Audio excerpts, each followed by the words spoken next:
Welcome to Tiwari sir की पाठशाला बच्चों। तो 9th क्लास मैथमेटिक्स में हम आगे पढ़ रहे हैं एक्सरसाइज 4.3 से पहले सॉल्व एग्जांपल्स। ठीक है जी, 4.3 के पहले है सॉल्व एग्जांपल्स। उसमें है बेटा हमें linear equation in two variable का ग्राफ खींचना है। ठीक है जी, तो कैसे खींचेंगे आइए क्वेश्चन भी समझा देता हूं आपको और उसी पे आपका ग्राफ भी हो जाएगा। तो देखो example number 6, example number 6, example number 6 देखो कह रहा है draw the graph of x plus y equal to 7। इसका ग्राफ खींचना है, x plus y equal to 7 का ग्राफ खींचना है। तो मैं आपको एक बार फिर से याद दिलाता हूं कि ग्राफ का मतलब होता है कि उसको कार्टेशियन प्लेन में इसका ग्राफ खींचना है। और आपको पता है कि x और y में दो वेरिएबल है और ये पावर 1 है, यानी x और y में ये लीनियर इक्वेशन है। पावर 1, x का भी पावर 1 है और y का भी पावर 1 है। इसका मतलब पावर 1 मतलब ये लीनियर इक्वेशन है। ये इसका ग्राफ हमेशा एक स्ट्रेट लाइन बनेगी, ये आपको पहले मालूम है। ठीक है, तो इसका मतलब आपको इसका ग्राफ खींचना है, यानी कि स्ट्रेट लाइन आएगी, वो स्ट्रेट लाइन को खींच के दिखाइए। और x और y जब भी दो वेरिएबल है तो डेफिनेटली उसका एक ग्राफ जो है वो कार्टेशियन प्लेन में ही खींचा जाएगा जब x और y है। तो यदि सिर्फ x है या सिर्फ एक y है, दो वेरिएबल नहीं है, तो इसका मतलब उसको कार्टेशियन प्लेन में उसको नहीं, सिर्फ एक नंबर लाइन पे उसको खींचना है, वो नंबर लाइन पे सिर्फ डिनोट किया जाएगा। लेकिन यदि x और y दोनों वेरिएबल प्रेजेंट है तो उसको कार्टेशियन प्लेन में खींचा जाएगा। ठीक है ना, ये बात आपको समझ में आई, पहले भी समझ चुके हैं। तो चलिए, ये तो सबसे पहला काम होता है इसके हमें इसके पॉइंट्स निकालना है, यानी सॉल्यूशन पॉइंट्स निकालने। तो चलिए इसके लिए x या y के लिए सॉल्व कर लो। तो x इक्वल टू हो जाएगा 7 माइनस वाई, और इसके 2-3 पॉइंट आप निकाल लीजिए। ठीक है जी, इसके 2-3 पॉइंट आप निकाल लीजिए। तो ये हो गया x, ये हो गया y। तो y equal to 0, y equal to 0 तो x equal to 7, y equal to 2 तो x इक्वल टू 5 और y इक्वल टू 4 तो x इक्वल टू 3। ऐसे करके हमने निकाल लिया, 3 पॉइंट हमने निकाल लिया। आप अपनी कन्वीनियंस से निकाल सकते हैं।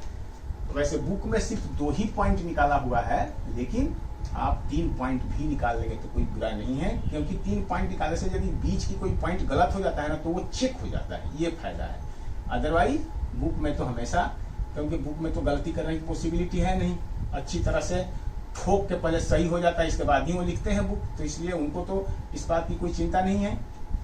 तो इस तरह से 7 0 5 2 एंड 3 4 ये 3 पॉइंट आपको निकले बेटा। ठीक है ना, तो इनको हम लिखेंगे लेट, इसका नाम A रख लेंगे, इसका नाम B लिख देंगे, इसका नाम C रख लेंगे।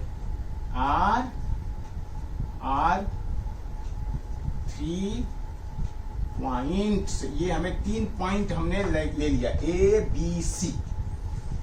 पहले x की वैल्यू रखेंगे 7 और करस्पॉन्डिंग y 7 0, फिर पहला x 5 करस्पॉन्डिंग y 2, फिर x और करस्पॉन्डिंग y 3 और 4। और फिर इसको बेटा हम ग्राफ पेपर के ऊपर में ये हम 2 x कोऑर्डिनेट और y कोऑर्डिनेट लाइन एक्सिस हम खींचेंगे, x एक्सिस और y एक्सिस।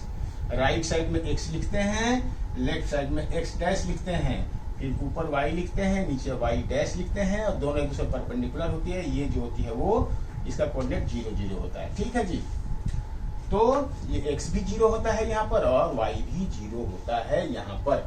तो चलिए पहला है 7 0, तो चल पहले इसको ये करिए, डिवाइड करिए 1 2 3 4 5 6 7, थोड़ी ज्यादा ले लो, 7 8 9, ऐसे करके 1 2 3 4 5, थोड़ा बड़ा लिखे, चलो 1 2 3 4 5 6 7 8, इधर भी लिखिए 1 2 3 4 5 6। अब सारे पॉजिटिव ही है इसलिए हमने सारे पॉजिटिव ही लिया। आप चाहे तो जरूरत के अनुसार इधर भी कर सकते हो। तो देखो 7 0 लिखा हो तो 7 तो यहाँ आ गया बेटा, और 0 मतलब y पे बिल्कुल 0 है, कुछ नहीं है। तो पहला पॉइंट आपका ये हो गया 7 0। और ये कौन सा पॉइंट है? A7 0, इसका नाम लिख देंगे 7 0। अब चलिए B है 5 2, तो चलिए 5 और 2 मतलब 1 और 2 यहाँ आ गए। ये ऐसे देखो, ये हम इसलिए ये और ये लाइन खींच रहे हैं कि ये ग्राफ पेपर नहीं है। ग्राफ पेपर में आपको ये लाइन और ये लाइन खींचने की जरूरत नहीं है। आप ग्राफ पेपर में ऐसा मत करना कि ये भी ऐसे ऐसे ऐसे कर दिया, ये भी ऐसे ऐसे ऐसे ऐसे ऐसे करना है, वो जरूरत नहीं है। मैं आपको दिखाने के लिए कर रहा हूँ क्योंकि उसमें ऑलरेडी लाइन ग्राफ पेपर में बनी है। तो 5 के बाद 2 पे तो 1 2 यहाँ आ गए, ये ऐसे। तो ग्राफ में तो ऑलरेडी पॉइंट बनी होती है ना, ऐसे लाइन बनी होती है ना। तो इसका मतलब आपको आप यहाँ आ गए, ये आपका पॉइंट बी है। और बी क्या है? 5 2, ये है आपका 5 2। इसके बाद 3 4, तो 3 यहाँ आ गया और 4 कहाँ आ गया? यहाँ आ जाएगा। यानी 3 और 4, ये C 3 और 4 ये है। तो इस तरह से बेटा अब ये 3 पॉइंट मिले और ये डेफिनेटली ये तीनों पॉइंट एक स्ट्रेट लाइन में ही होनी चाहिए। यदि ये स्ट्रेट लाइन में नहीं है, आप लाइन को ज्वाइन कर रहे हैं, तीनों एक स्ट्रेट लाइन में नहीं आ रही है, मतलब आपका ये सॉल्यूशन गलत है। ये सीधी सी बात है। ये 100% तीनों लाइन, तीनों पॉइंट्स को लीनियर होनी चाहिए। यानी तीनों पॉइंट्स को ज्वाइन करोगे तो तीनों पॉइंट एक एकदम स्ट्रेट लाइन में होनी चाहिए।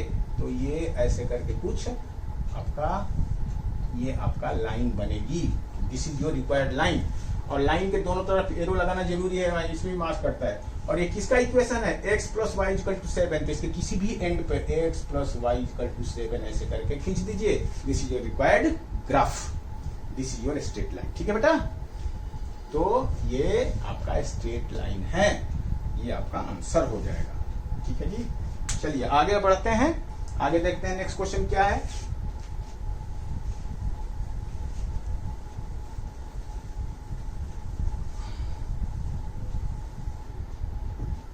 एग्जाम्पल नंबर 6 था ये। एग्जाम्पल नंबर 7 क्या कह रहा है? कह रहा है कि 7 क्या कह रहा है बेटा? कह रहा है कि you know that the force applied on a body directly proportional to the acceleration produced in the body, right and equation to express this situation and plot the graph. बहुत बढ़िया क्वेश्चन है बेटा ये। देखो इसमें फिजिक्स है बेटा, तो फिजिक्स को थोड़ी हम समझते हैं पहले, इसके बाद हम क्वेश्चन पे आएंगे बेटा। ठीक है, ये क्वेश्चन में फिजिक्स है और ये फिजिक्स वाली चीजें मैं आपको थोड़ी समझा रहा हूँ, फिर हम आएंगे क्वेश्चन पर। ये डायरेक्टली प्रोपोर्शनल और इनवर्सली प्रोपोर्शनल जो वर्ड इसमें यूज कर दिया है, इस चीज को मैं आपको थोड़ा समझाऊंगा पहले। देखो बेटा, डायरेक्टली प्रोपोर्शनल का मतलब क्या होता है? मान लीजिए कि यहाँ 2 बच्चे हैं, दोनों ब्रदर हैं। मान लीजिए एक राम है, एक राम है, एक रीतु है, एक सिस्टर है इसकी। दोनों एक ब्रदर है और सिस्टर है।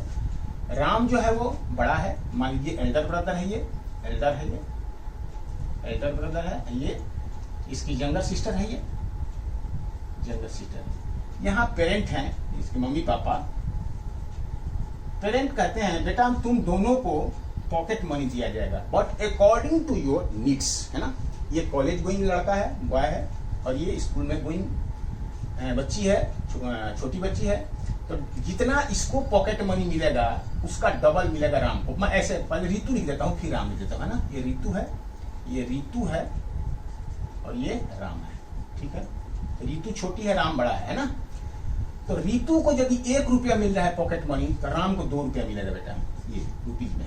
क्योंकि ये कंडीशन है कि रीतु को जितना मिलेगा राम को उसका डबल मिलेगा। क्योंकि रीतु जो स्कूल गोइंग है, तो स्कूल गोइंग में कोई पॉकेट मनी की जरूरत नहीं है। पेरेंट्स का ऐसा सोचना है कि, और राम कॉलेज जाता है, उसको फेयर भी देना है ट्रेन में या मेट्रो में वगैरह वगैरह। रीतु का बस लगा हुआ है वगैरह, ऐसे कुछ भी समझ लो, ठीक है। तो रीतु को यदि 2 रुपया मिलेगा तो डबल इसका 4 रुपया हो जाएगा। रीतु को यदि 10 रुपया मिलेगा तो इसको 20 रुपया मिल जाएगा। रीतु का यदि 50 रुपया हो जाएगा तो इसको 100 रुपीज मिलेगा। इस तरह से इनका पॉकेट मनी का डिस्ट्रीब्यूशन है। तो जिस रेशियो में ये बढ़ रहा है उसी रेशियो में ये बढ़ रहा है बेटा, डबल का रेशियो। देखा, यदि 1 से इसका 2 बनाइए डबल हुआ तो इसका 2 से इसका 4 बन गया, इसका भी डबल हो गया। और 2 से यदि इसका 10 बना 5 गुना हुआ तो देखो 4 से इसका 5 गुना 20 हो गया, और 10 से 50 रुपया इसका हो गया, इसका 5 गुना बढ़ा तो इसका भी 20 से 5 गुना हो गया 100। जिस रेशियो में ये बढ़ रहा है उसी रेशियो में ये बढ़ रहा है, तो इसी को बोलते हैं डायरेक्टली प्रोपोर्शनल। डायरेक्टली प्रोपोर्शनल लिखोगे कि Ram's money is directly proportional to Ritu's money. Ritu's money, ये मैथ सिखा रहा हूं आपको, ये मत समझना ये मतलब ये मैथ ही है, फिजिक्स है, लेकिन फिजिक्स है बट मैथ में बेटा प्रोपोर्शनल और इनवर्सली प्रोपोर्शनल डायरेक्टली प्रोपोर्शनल ये क्लास 8th में पढ़ना था, लेकिन वहां बच्चों को अच्छी तरह से ये बातें समझ में नहीं आती है। और ये डायरेक्टली प्रोपोर्शनल जो चीज है ना फिजिक्स में इतना ज्यादा एप्लीकेबल है, हर जगह जाओगे तो डायरेक्टली प्रोपोर्शनल इनवर्सली प्रोपोर्शनल ये लग जाता है और वहां बच्चों को रटना पड़ता है ये है क्या, तो यहाँ पर समझ लेंगे ना तो आपको फिजिक्स में भी बहुत काम आएगा ये। तो ये डायरेक्टली प्रोपोर्शनल का ये सिंबल होता है कि Ram's money is directly proportional to Ritu money. अच्छा, और इनवर्सली प्रोपोर्शनल लिखा होता है तो उसको 1/, ऐसे लिख देते हैं, ये इनवर्सली प्रोपोर्शनल हो जाता है।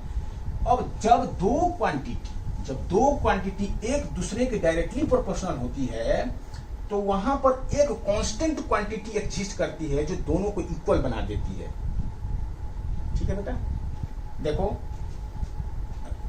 राम्स मनी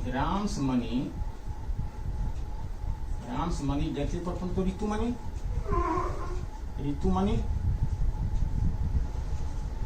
तो अब बेटा राम्स मनी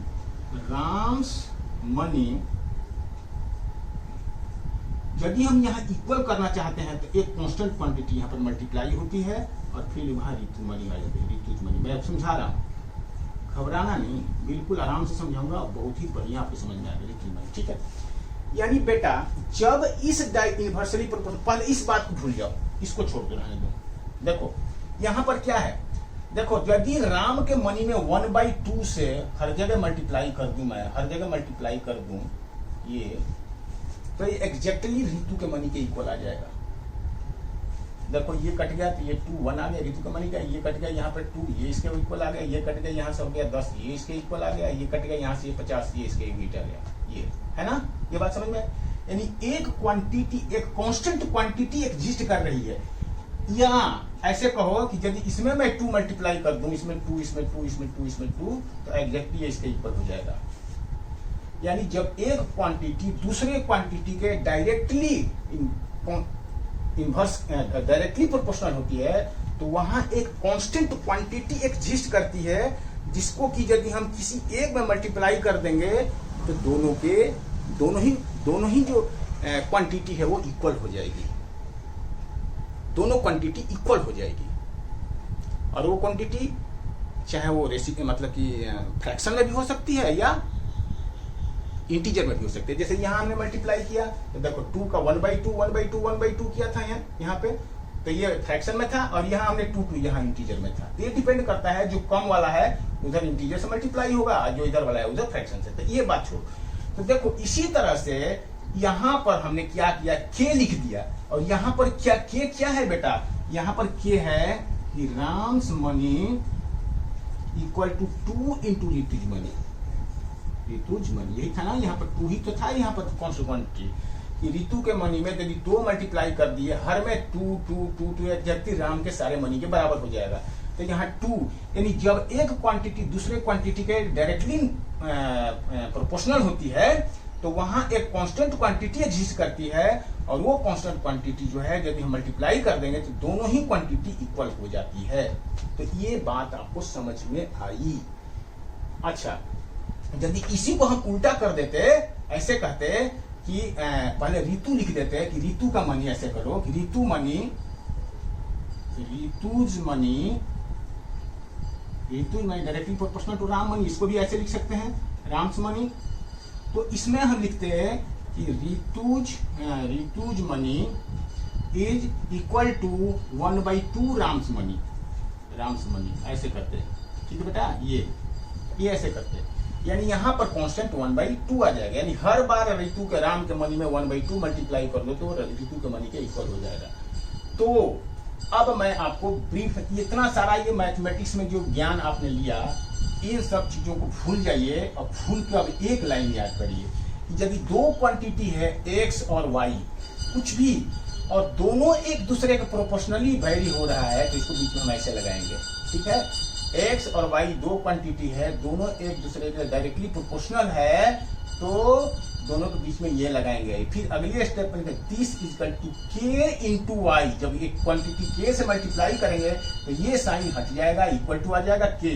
जहां लिखोगे k is a constant of proportionality, के इज कॉल्ड कांस्टेंट सिर्फ लिखता है, कांस्टेंट ऑफ प्रोपोर्शनलिटी बोल रही है, कांस्टेंट ऑफ प्रोपोर्शनलिटी, यानी उस कांस्टेंट से मल्टीप्लाई कर देंगे तो दोनों तरफ की क्वांटिटी इक्वल हो जाती है। ये बात आपने पढ़ लिया बेटा। अब बस इतने की जरूरत थी। अब आते हैं क्वेश्चन पर।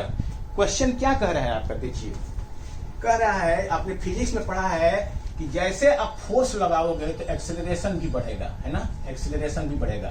यानी इस बुक में लिखा हुआ है कि you know that force applied on the body is directly proportional to the acceleration, यानी force is directly proportional to acceleration, ये इसका मतलब है बेटा। तो let force equal to F, यदि फोर्स या एक्सेलरेशन को ऐसे ले, let force is denoted by X, X और वाई इसलिए दे रहा हूं कि एक्स और वाई दो वेरिएबल में चल रहा है हमारा ये काम, एक्स और वाई दो वेरिएबल में पहले से चल रहा है, इसलिए एक्स और वाई ही ले रहे हैं। अदरवाइज फोर्स को एफ भी लिख सकते हो, एक्सेलरेशन को ए लिख सकते हो, तो फिर वो एफ और ए में बन जाएगा वो इक्वेशन। तो इसलिए हम एफ और ए नहीं लेके एक्स और वाई ही ले रहे हैं, ताकि आपको कंफ्यूजन ना हो। यदि एफ और ए भी लोगे तो भी तो लिखना पड़ेगा कि f and a both are variable, ये आपको लिखना पड़ेगा। और एक्स वाई के लिए पहले से पता है कि सबको एक्स वाई वेरिएबल होता ही है, इसलिए इसमें झंझट नहीं है।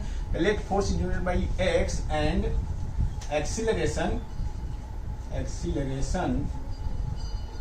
Is denoted by y, then question क्या कह रहा है कि फोर्स इज डायरेक्टली प्रोपोर्शनल, यानी x is directly proportional to y, यही ना, force directly to Y.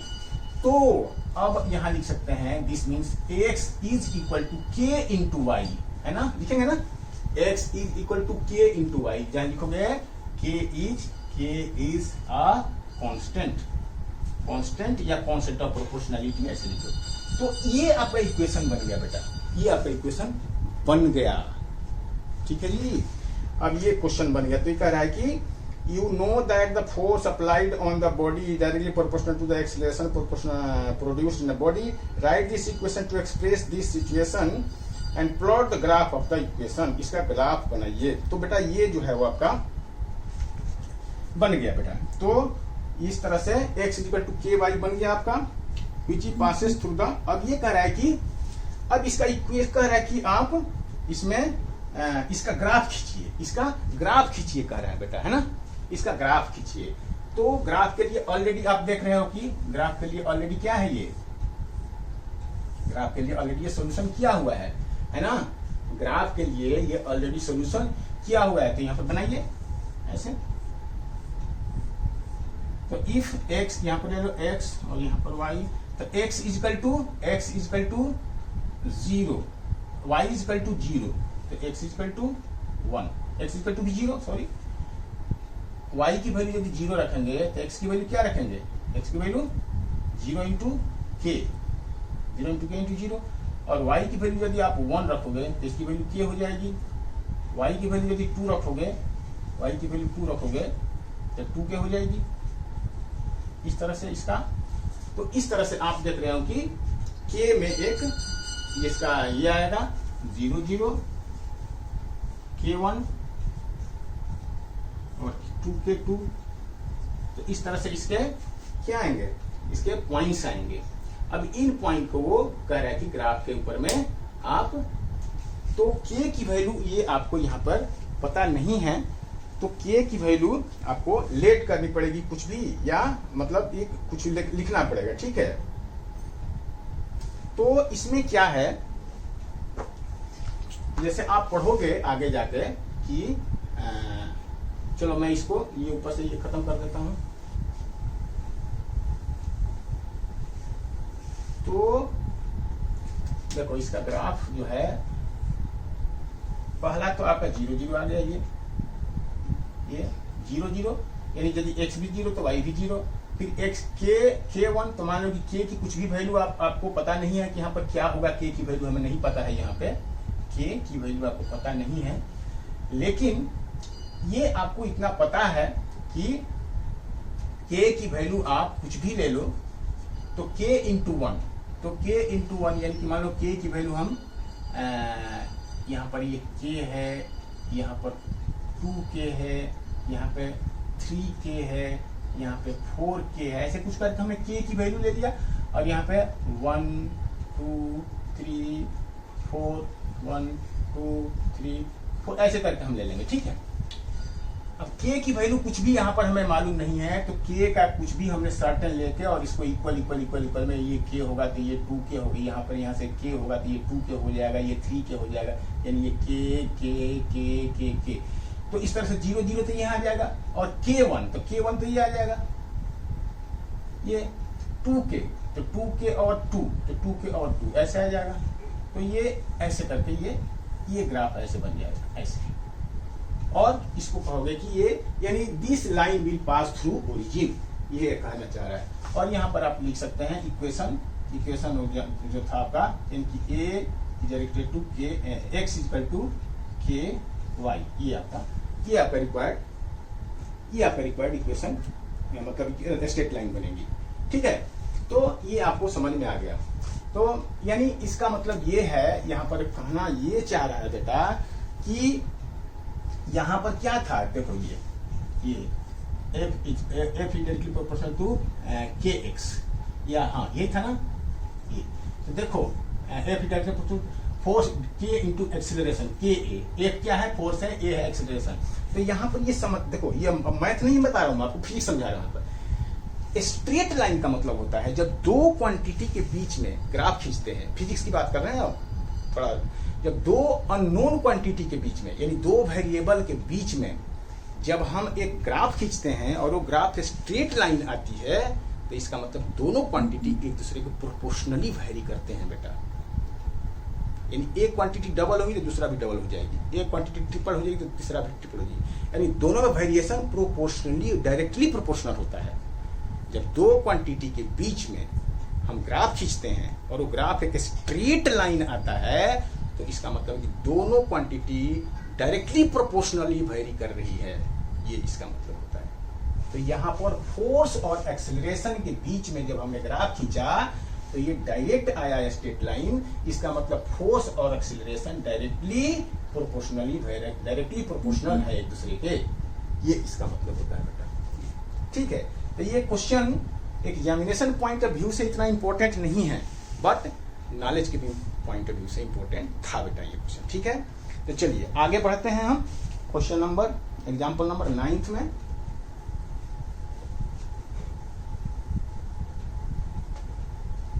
Example number 8 में, सॉरी 8th क्वेश्चन है, 9th नहीं है, 8th है, और ये लास्ट एक्सरसाइज सॉल्व एग्जाम्पल में है।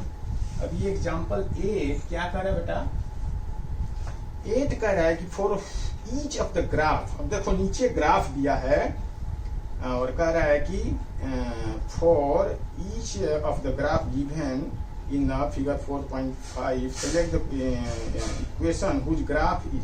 अब देखो बेटा एग्जाम्पल नंबर 8 में 4 इक्वेशन दिए गए हैं, ठीक है जी, और एक ग्राफ भी दिया हुआ है।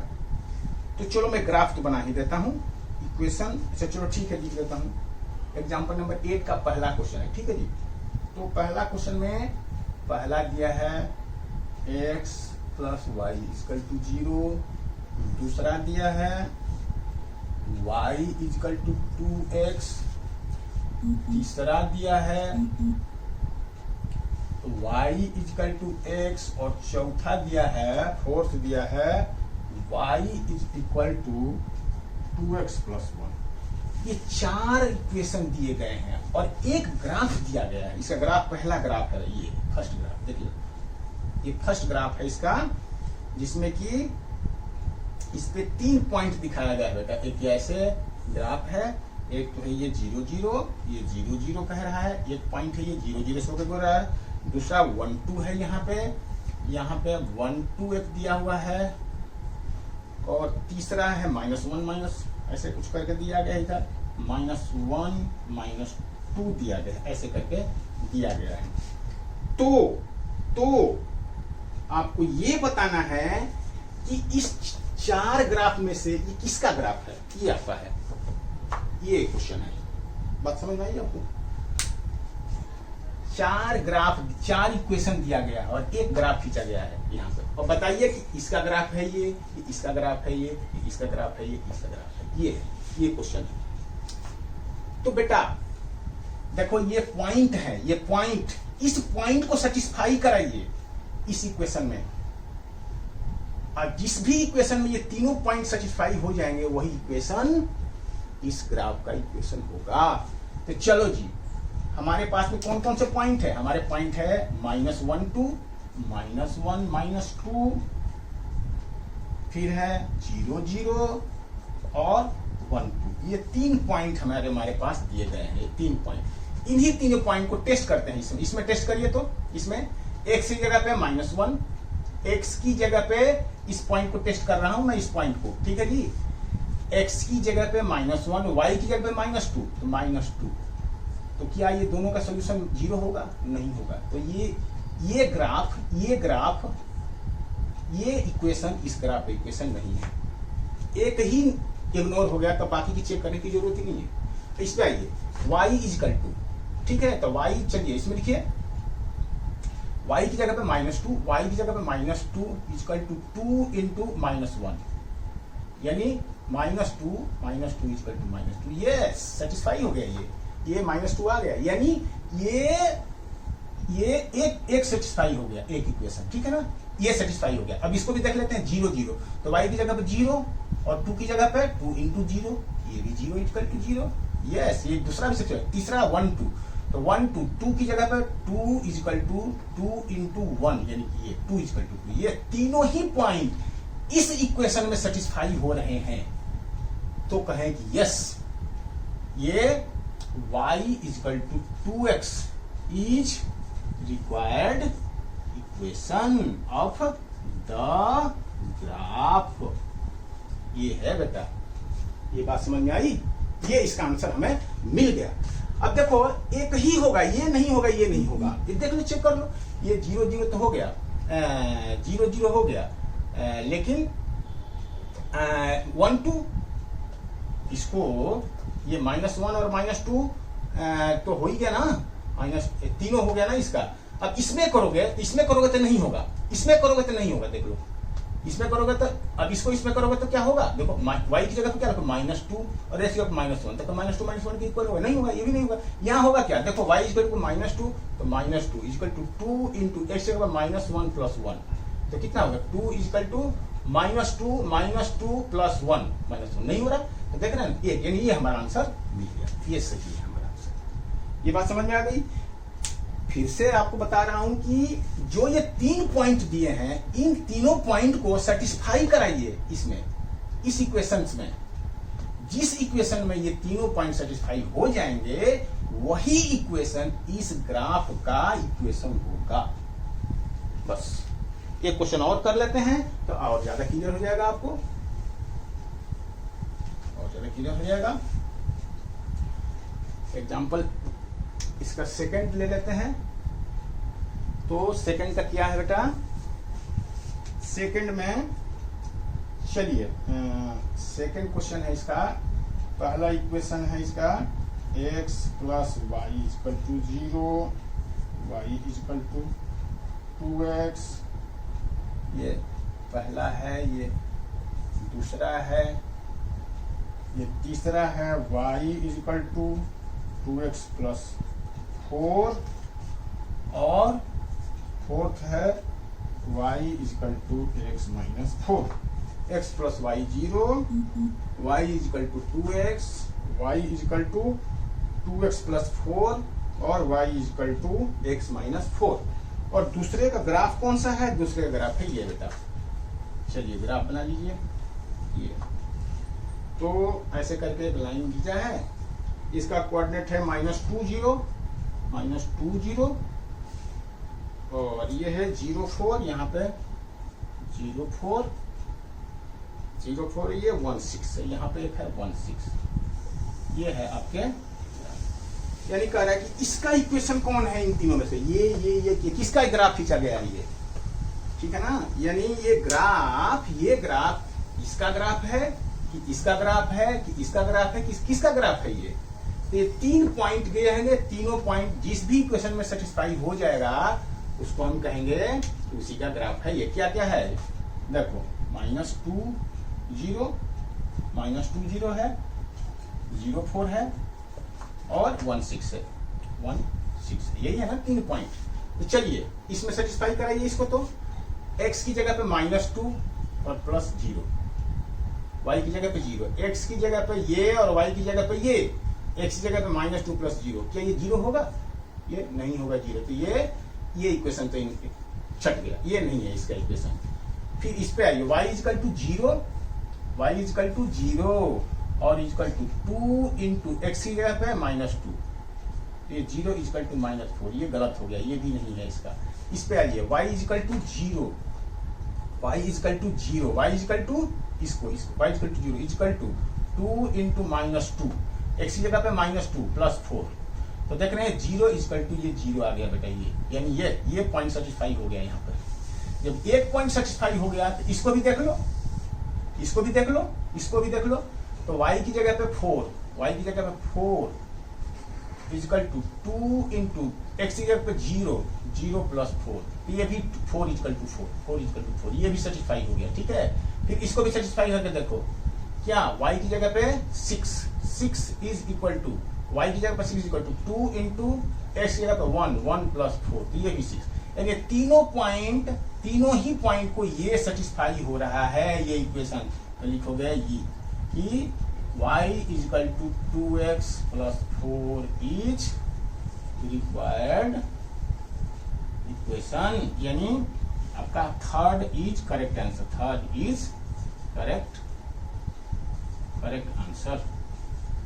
तो ये आपका सॉल्यूशन हुआ। इसी तरह से एक क्वेश्चन और बच रहा है जो अपने आप कर सकते हैं। I think there will be no problem at all.